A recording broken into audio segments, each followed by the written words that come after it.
Election commission کے سامنے ہم حاضر ہونے کو بھی تیار ہیں۔ اب صورتحال یہ ہے کہ دیکھتے ہیں کہ کون سی جماعت جو ہے وہ زیادہ اس میں فائدہ اٹھانے میں کامیاب ہوتی ہے، کس جماعت کو ڈینٹ پڑے گا۔ لیکن مسلم لیگ نون کے لیے، مولانا فضل الرحمان کے لیے، پیپلز پارٹی کے لیے بھی مشکلات اسی طرح ہیں جس طریقے سے تحریک انصاف کے لیے ہے۔ لیکن یہ جو دعویٰ کیا جا رہا ہے کہ یہ جماعت کا عدم قرار دی جائے گی، عمران خان گھر چلے جائیں گے، لیکن اب تو مسلم لیگ نون کے حامی وکلاء کی جانب بھی یہی کہا جا رہا ہے کہ تحریک انصاف کو کالعدم قرار نہیں دیا جا سکتا، لیکن ضبط اگر فنڈز میں سے کوئی کمی کوتاہی آتی ہے، کوئی ایسی چیزیں سامنے آتی ہیں تو فنڈ ضبط کر لیے جائیں گے۔ اب ہم بات کر لیتے ہیں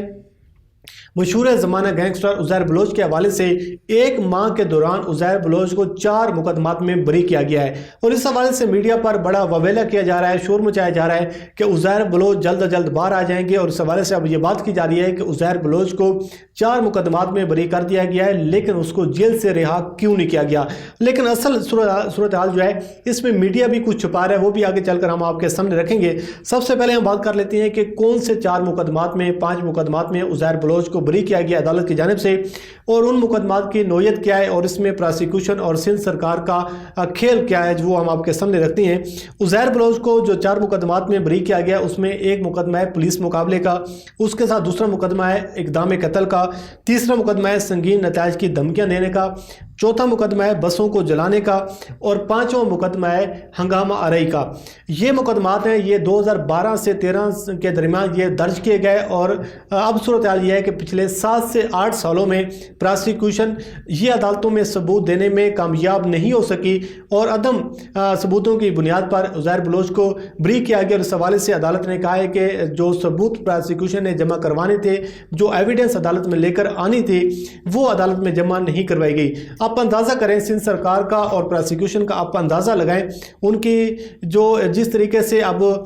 ہیلپ کرنے کی کوشش کی جا رہی ہے پراسیکیوشن کی سندھ سرکار کو، اور سندھ سرکار جس طریقے سے پراسیکیوشن پر حاوی ہونے کی کوشش کر رہی ہے۔ آپ ایک بندے پر مقدمہ درج کرواتے ہیں بسوں کو جلانے کا، ایک بندے پر مقدمہ درج کرواتے ہیں آپ اقدام قتل کا، اور مقدمہ درج کرواتے ہیں بھئی آپ کو دھمکیاں دی جا رہی ہیں سنگین نتائج کی، لیکن صورتحال یہ ہے کہ جب عدالت میں آپ جاتی ہیں تو پراسیکیوشن نہ تو کوئی بس جلانے کی تصویر وہاں پر جمع کرواتی ہے، نہ کوئی کال ریکارڈ جمع کروایا جاتا ہے، نہ کسی قسم کے کوئی ثبوت جمع کروائے جاتے ہیں۔ تو جب آپ ثبوت جمع نہیں کروائیں گے، جب آپ اس قسم کے مقدمے کریں گے، اس قسم کی آپ جھوٹی ایف آئی آر کریں گے، اس قسم کی آپ کمزور ایف آئی آر درج کریں گے، اور آپ ثبوت نہیں دیں گے، تو پھر اس کا فائدہ ملزم کو ہوگا، اور اس کا فائدہ جو ہے اس عزیر بلوچ کو ہوگا، جس کی وجہ سے عدالت نے ان 4 سے 5 مقدموں میں تو بری کر دیا گیا ہے۔ لیکن جو صورتحال یہ بتائی جا رہی ہے، ہمارے ایک دوست ہیں سینئر رپورٹر ہیں شاہد حسین، سندھ ہائی کورٹ میں موجود ہوتے ہیں، انہوں نے یہ بتایا ہے کہ یہ وید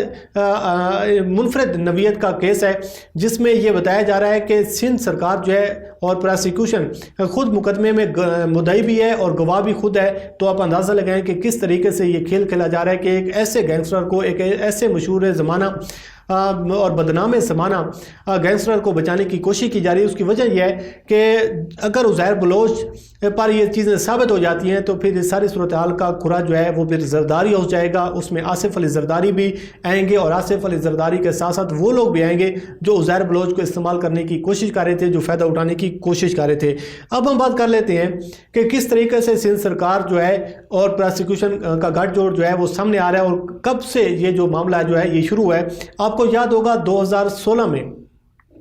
ایک اعترافی بیان سامنے آیا عزیر بلوچ کا، جس میں انہوں نے یہ اعتراف کیا، مجسٹریٹ کے سامنے 164 کا بیان درج کروایا، جس میں انہوں نے کہا کہ میں نے ناجائز قبضوں کے لیے آصف علی زرداری کی مدد کی۔ اس کے ساتھ انہوں نے کہا کہ آصف علی زرداری سے میری ملاقات ہوئی، میرے خلاف کئی مقدمات اور میرے سر کی مقرر کردہ جو قیمت تھی اس کو ختم کروانے کا میں نے مطالبہ رکھا، اور اس کے بعد پھر میرے خلاف جو مقدمات تھے آصف علی زرداری نے اور فریال تارپور نے ختم کروائے۔ وہ کہتے ہیں کہ 14 شوگر ملوں کی زمینوں پر قبضہ کیا گیا،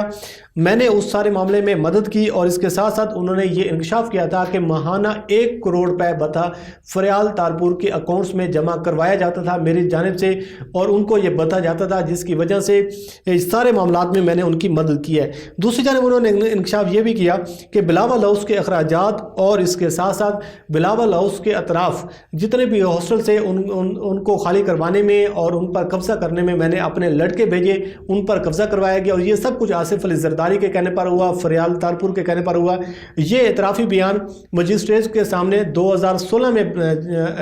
درج کروایا گیا، لیکن 4 سال بعد، ٹھیک 4 سال بعد عزیر بلوچ اپنے بیان سے مکر گئے۔ انہوں نے کہا 13 جولائی 2020 کو عزیر بلوچ نے عدالت کے سامنے یہ اس حوالے سے اپنے بیان سے پیچھے ہٹے اور وہ مکر گئے۔ انہوں نے کہا کہ میں نے کسی بے گناہ کو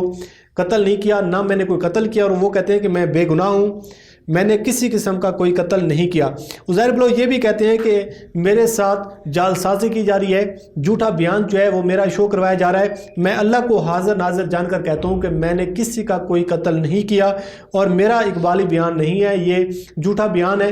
بہرحال یہ تھی کچھ صورتحال جو ہم نے آپ کے سامنے رکھی کہ پراسیکیوشن اور سندھ سرکار جو ہے وہ مل کر عزیر بلوچ کو بچانے کی کوشش کر رہی ہے۔